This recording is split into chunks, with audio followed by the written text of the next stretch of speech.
How can sex addicts avoid relapses when they are traveling? Traveling is part of life.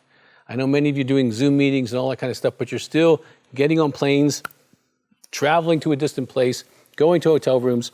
What do you do when you're in recovery? First thing is you want to be really proactive.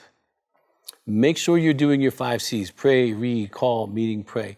Make sure that you have accountability before you leave for your trip with someone of the same gender as to what you're going to do. Now, if you're going to stay in a hotel room, you can call ahead. They can take the TV out. You can put a sheet over the TV. If you move the sheet, you make a phone call. There's things that you can do to proactively deal with these situations. Also, take recovery material.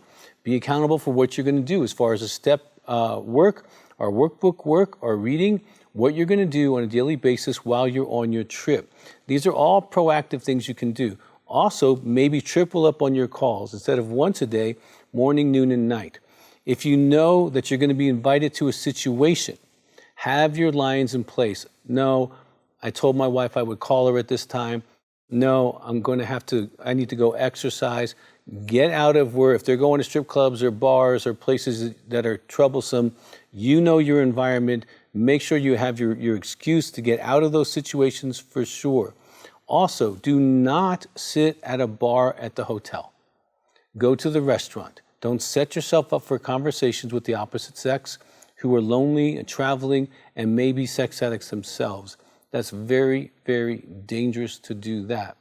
Also, make sure your porn blocker on your phone, your computer is already set up. Make sure that you have accountability software on those things so that you don't get in there. Now, it's so important that you, in your heart and your mind, decide that you're not going to act out.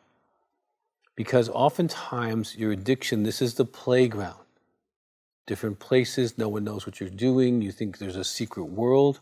One way to absolutely cure this is to make sure that you let your wife know that you're going to take a polygraph every quarter for the first year, 6 months the second year, because then you slayed the secret world. See, your addiction needs two things.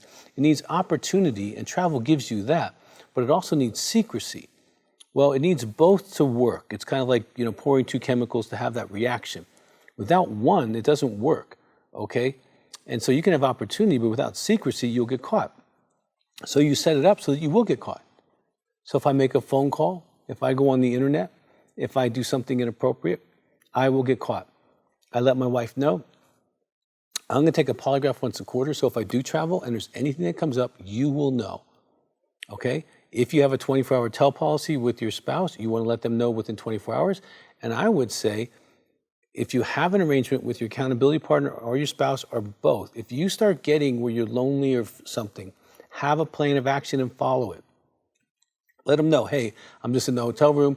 I'm going to activate my plan. And that plan might be that you go for a walk. That plan might be that you go sit downstairs in a lobby in a quiet place and you read, do crossword puzzles, whatever you can do that's going to break that for you. Maybe make some phone calls to guys in your group and be that person who's like, hey, I got an hour. Let me check in with my guys and make sure that they are doing okay. And you'll find yourself having meaningful conversations, which gives you the same chemicals to help your brain kind of relax and feel good and feel important. And these can help you ease your way through some of the travel situations. Traveling is dangerous early in recovery.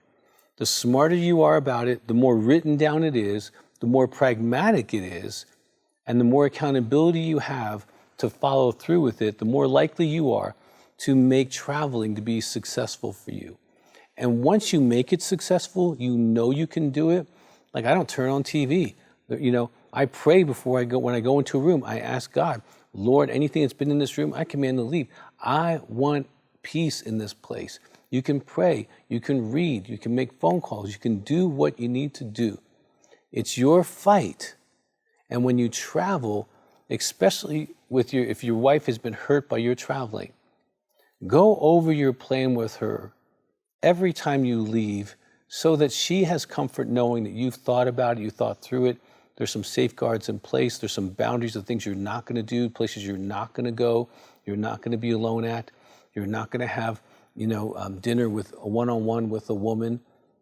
Things like that can be really super helpful for you to cover with her before you leave on every trip until she asks you not to, until she knows it's a habit of yours to be proactive, to be protective of her heart, her life, her family, your marriage. And these tips can make it or break it. Do not be cavalier. I got this. Do not be the lone wolf. Nothing to worry about. Because when those emotions hit you, especially in the immaturity in your early recovery, your go-to has been to act out in some way.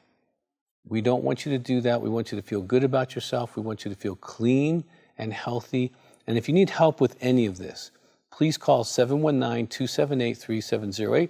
Our counselors can help you put together a plan or work on the marriage part of this so that you guys are in agreement on what the plan can be. If you haven't done an intensive, I would invite you to come do intensive and expedite your recovery, expedite her healing, expedite the marriage healing. All of this can be done. And neurologically, your wife has suffered trauma. There's a neuromodulation that she can also get during an intensive to help her actually physiologically get past some of the trauma. There's so much help that can be offered for you. If you haven't subscribed to our channel, please do. There's so much that you can help yourself with, and your wife and your marriage with. Also, if you got a question, put it in the box. And until next time, take some positive steps for yourself.